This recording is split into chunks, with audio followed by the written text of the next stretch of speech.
Oke teman-teman, jadi ini dia game Hogwarts Legacy-nya ya. Ini tuh di resolusi 4K. Jadi bisa teman-teman expect ya, kalau misalnya dari resolusi yang lebih rendah dari 4K, pastinya mungkin FPS yang dihasilkan pasti lebih tinggi ya. Nah, jadi di sini untuk di resolusi 4K kita bisa dapetin sekitar 70-an FPS ya. Ini tuh di scene awal dari gamenya ya.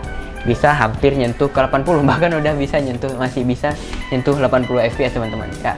Sini pemakaian RAM-nya lebih tinggi dari Wukong. Terus untuk VGA udah mentok di 100%, temperaturnya masih cukup adem di 65 derajat Celcius, power draw-nya udah sampai ke 150 watt ya teman-teman.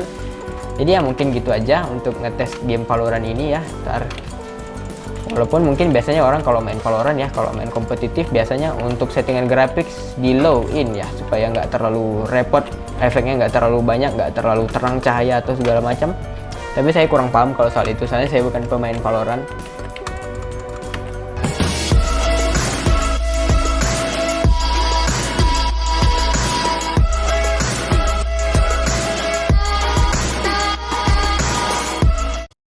Halo teman-teman, kembali lagi dengan saya Ajis di channel MEJ.com. Welcome back to our channel. Oke, jadi di video kali ini teman-teman kita dapat orderan rakitan lagi ya. Ini tuh kali ini orderannya datang dari Bang Angga di Medan Hamparan Perak ya teman-teman. Jadi sebelumnya kami ucapkan terima kasih banyak ya kepada Bang Angga yang sudah mempercayakan kami untuk merakit PC-nya teman-teman. Oke, jadi di video kali ini teman-teman untuk total rakitan dari PC-nya Bang Angga ini totalnya itu kisaran ada di 23 jutaan teman-teman ya. Di 23.391.000 ya teman-teman. Oke teman-teman, untuk spesifikasinya sendiri ya bisa langsung aja kita review ya untuk setiap komponen yang udah kita pasangkan langsung di PC-nya teman-teman ya. Jadi buat kita pastiin sama-sama kalau misalnya komponen udah kita pasangkan itu sesuai ya dengan apa yang sudah dirincikan kepada Bang Angganya juga teman-teman. Siapa tahu Bang Angganya nonton video ini ya. Jadi untuk prosesor ya, di sini kita pakai prosesor dari Intel Core i7 14700KF teman-teman ya. Yang bisa kita lihat untuk di CPU Z ya, software CPU Z ya. Ini untuk melihat semuanya yang udah keinstall, komponen-komponennya beberapa. Terus di test manager langsung dari Windows-nya juga bisa kita lihat teman-teman untuk apa aja yang udah kita installin. Dan di sini udah kelihatan ya. Kita pakai Intel R, Intel Core i7 14700KF teman-teman ya. Selanjutnya untuk mainboard alias Mobo, di sini kita pakai Mobo dari Asus ya. Asus Prime B760MA Wi-Fi DDR5 teman-teman. Oke. Di sini untuk bus spec dari storage-nya di PCIe generasi keempat, juga graphics-nya di PCIe generasi keempat. Dan RAM-nya ini dia DDR5 teman-teman. Jadi nanti kalau misalnya di Mobo ini ya pasti dipasangin RAM yang DDR5 tentunya. Oke, lanjut untuk RAM. Di sini RAM-nya totalnya di 32 GB ya untuk kapasitasnya. Dan di sini kita pakai RAM dari Adata XPG Lancer Blade RGB DDR5 32 GB 2x16 GB ya. Per kepingnya itu 16 GB ya. Bisa teman-teman lihat slot yang kepakainya 2 daripada 4. Selanjutnya untuk speednya sendiri di sini tuh 6000 mega transfer per second ya dari test manajernya langsung. Dan di sini seperti biasa kita installin, kita pasangkan RAM-nya itu di slot kedua dan slot keempat ya teman-teman. Selanjutnya untuk storage di sini kita pakai SSD NVMe dari Adata juga, XPG GameX S70 Blade PCIe generasi yang keempat ya teman-teman. Jadi sesuai dengan si motherboardnya tadi, yaitu PCIe generasi keempat. Nah terus untuk ini tuh dia ukurannya di kapasitasnya 1 TB ya teman-teman buat si SSD NVMe nya ini. Selanjutnya untuk graphics card alias VGA. Nah di sini kita pakai VGA dari Zotac GeForce RTX 4060 Ti teman-teman, 16 GB MGDDR6 ya teman-teman ya. Di sini bisa kita lihat langsung untuk ukuran dari VRAM-nya itu di 16 GB dan bertipenya sudah DDR6 dan brandnya juga kelihatan ya di sini, Zotac International Limited. Selanjutnya untuk power supply di sini kita pakai power supply dari MSI Mark A650GL ya, kapasitasnya 650 watt, bersertifikasi 80 plus gold. Selanjutnya untuk liquid cooler di sini kita pakai AIO liquid cooler dari Cooler Master Liquid 240L for RGB white ya teman-teman. Jadi nanti untuk liquid coolernya itu 2 fan ya teman-teman, 2 twin fan, double fan atau dual fan gitu namanya ya pokoknya. Dan bisa teman-teman lihat ya, ini PC-nya ada di sebelah saya langsung ya. Jadi buat yang mau melihat bisa lihat-lihat lah ya, mungkin nggak kelihatan sih sebenarnya kalau buat AIO liquid coolernya, soalnya dipasang di atas teman-teman. Oke, selanjutnya untuk casing sini kita pakai casing dari Digital Alliance N30 SV2 ya, white USB Type C. Jadi untuk casing ini udah ada fitur USB Type C di front panelnya. Asalkan Mobonya support untuk front panel yang Type C teman-teman. selanjutnya kita pakai fan casingnya itu fan KZ, terus juga 120 ukurannya 120 mm ya, ada 3 biji, ada 3 buah. Terus apa nih, mirror triple ARGB ya. Di sini bisa kita lihat untuknya apanya, mirror triple gitu. Untuk fan casingnya itu KZ ukuran 120 mm, mirror triple ARGB watt ya teman-teman. Fan-nya ini udah support ARGB juga. Selanjutnya untuk OS, kita pasangkan OS Windows 11 Pro Trial seperti biasa. Untuk lisensi originalnya bisa langsung dibeli sendiri oleh pengguna. Oke teman-teman, setelah kita breakdown untuk spesifikasi masing-masing dari PC rakitan hari ini, langsung aja kita bakal coba ngelihat bagaimana performanya di beberapa software benchmark buat mastiin semuanya berjalan dengan normal.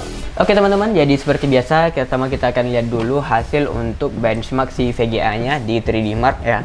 Overall PC ini tuh dapat skor 14.283 ya. Ini di 3D Mark times 5 versi 1.2.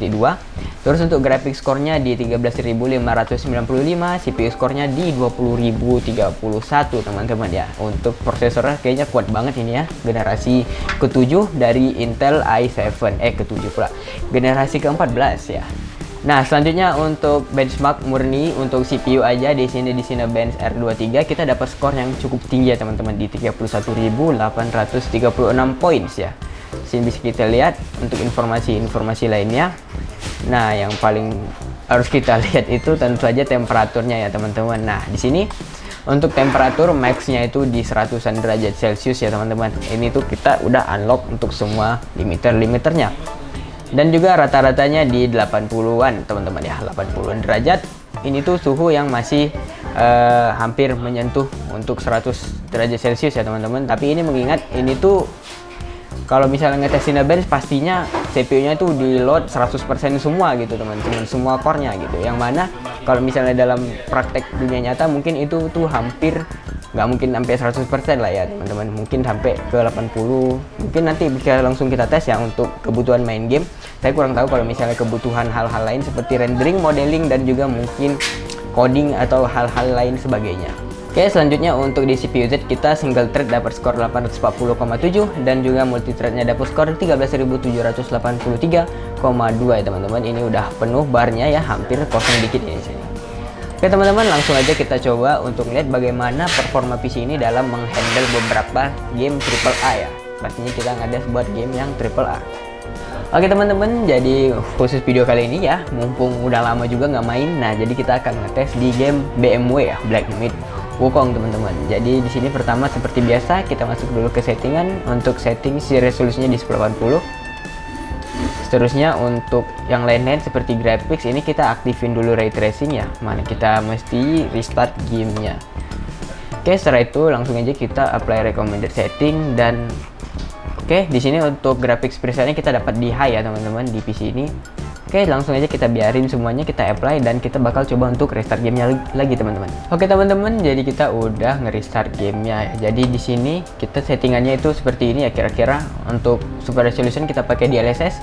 Di sini kita bakal mentokin ke 50 aja teman-teman ya. Itu performance ya. Kalau misalnya kita naikin ke quality ntar nggak kuat. Jadi kita mentokin aja rata-rata di 50 aja ya di performance.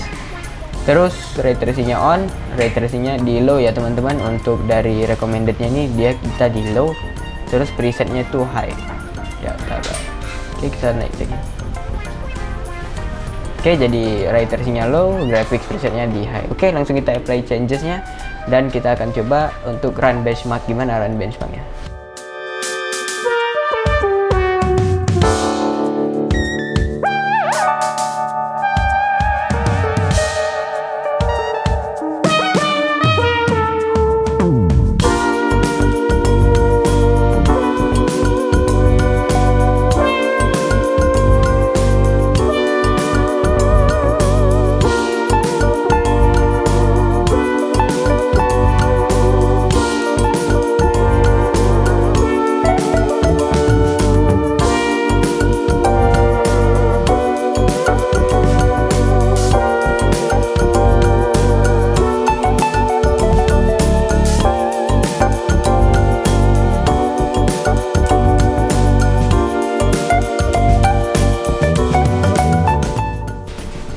Oke, lanjut teman-teman, kita akan coba untuk di resolusi 2K nya ya.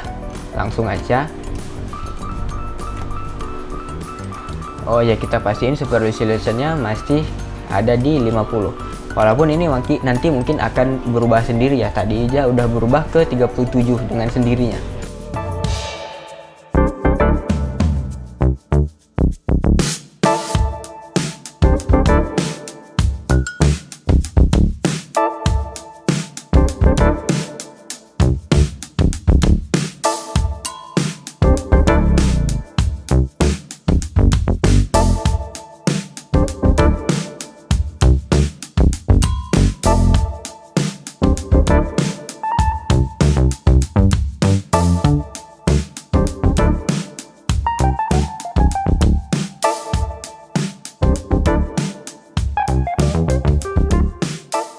Oke, lanjut, terakhir kita akan langsung tes aja ke resolusi 4K aja teman-teman ya.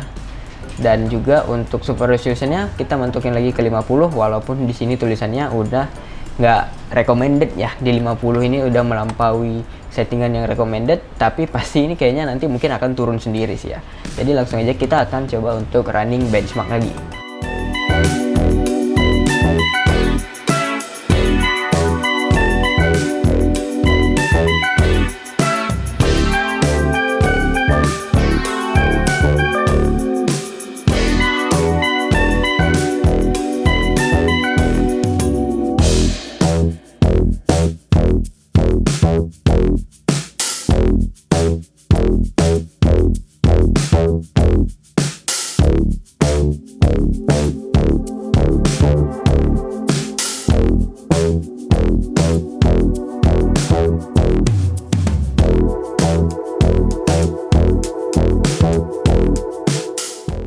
Oke teman-teman, jadi mungkin kita sudahi saja untuk pengetesan di game Black Myth Wukong. Selanjutnya kita ganti game.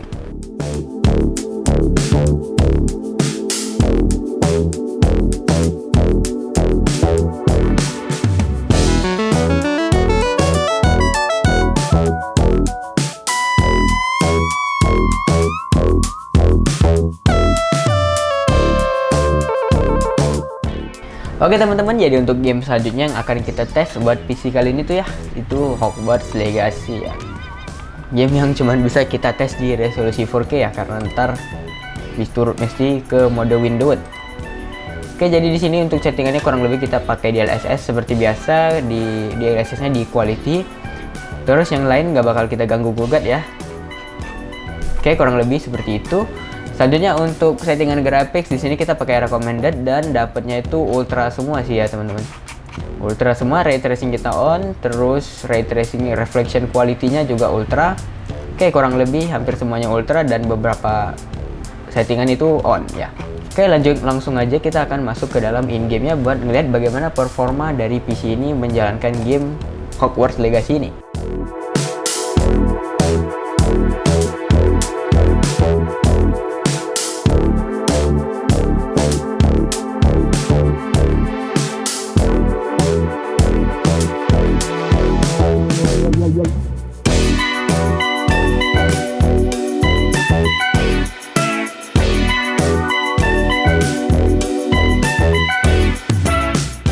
Oke teman-teman, jadi ini dia game Hogwarts Legacy-nya ya. Ini tuh di resolusi 4K. Jadi bisa teman-teman expect ya, kalau misalnya dari resolusi yang lebih rendah dari 4K, pastinya mungkin FPS yang dihasilkan pasti lebih tinggi ya.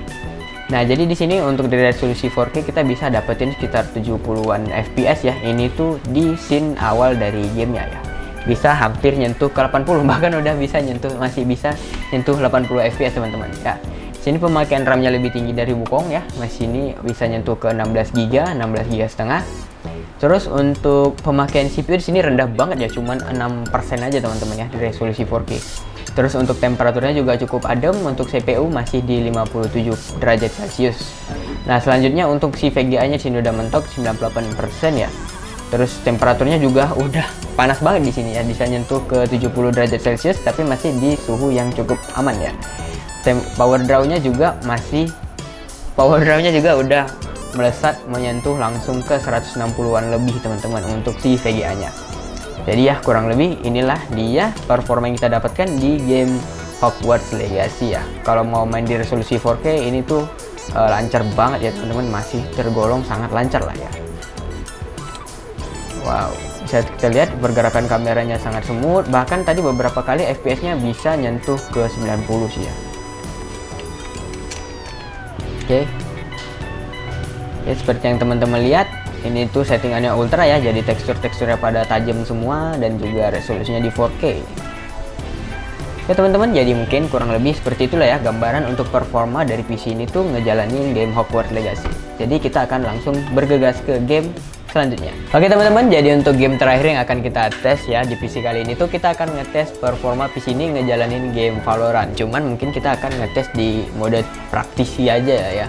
Oke, jadi untuk pertama-tama kita cek dulu untuk settingannya ya. Di sini kita pakai langsung ke resolusi 4K, display kita juga udah 4K. Oke, terus untuk graphics quality di sini kurang lebih semuanya high ya. Terus kita matiin VSync ya, jadi FPS-nya nggak ke limit sama refresh rate. Terus yang lain-lain ini improve clarity mungkin ya biarin aja lah ya. Nggak ada yang di otak-atik, paling settingan ininya semuanya di high. Oke, lanjut kita akan coba masuk ke mode praktisi buat ngeliat performanya ya, walaupun mungkin nanti pasti berbeda sama game yang beneran.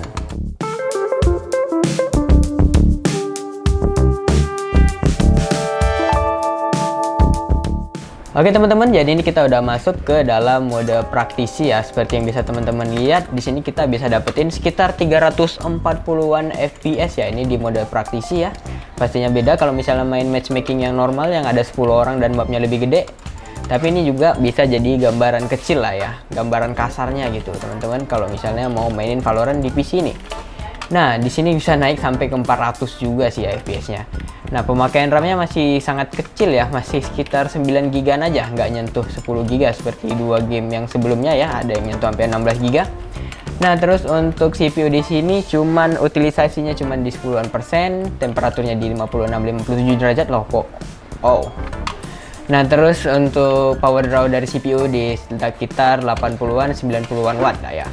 Terus untuk VGA udah mentok di 100%, temperaturnya masih cukup adem di 65 derajat Celcius, power draw-nya udah di 140 sampai ke 150 watt ya teman-teman. Jadi ya mungkin gitu aja untuk ngetes game Valorant ini ya. Walaupun mungkin biasanya orang kalau main Valorant ya, kalau main kompetitif biasanya untuk settingan graphics di low in ya, supaya nggak terlalu repot, efeknya nggak terlalu banyak, nggak terlalu terang cahaya atau segala macam. Tapi saya kurang paham kalau soal itu, soalnya saya bukan pemain Valorant. Oke teman-teman, jadi mungkin itu saja untuk pengetesan PC rakitan ya, dan review hari ini ya. Ini tuh hari ini tuh orderan dari Bang Angga di Medan Hamparan Perak. Oke, sebelumnya terima kasih sekali lagi kami ucapkan kepada Bang Angga yang sudah mempercayakan untuk merakit PC di kami di MIJ Komputer Medan ya. Setelah selesai ini mungkin PC-nya akan di packing dan akan langsung dihantar ke Hamparan Perak ya oleh kurir kami langsung ya teman-teman, kurir dari MIJ Komputer ya, tim kami. Oke, jadi mungkin buat teman-teman yang mungkin tertarik juga untuk merakit PC dengan untuk berbagai kebutuhan bisa langsung hubungi kami di nomor yang tertera di kolom deskripsi atau mungkin akan ditampilkan di sebelah layar oleh editor kami. Oke, jadi saya Ajis pamit mundur diri, sampai ketemu lagi di video selanjutnya ya teman-teman.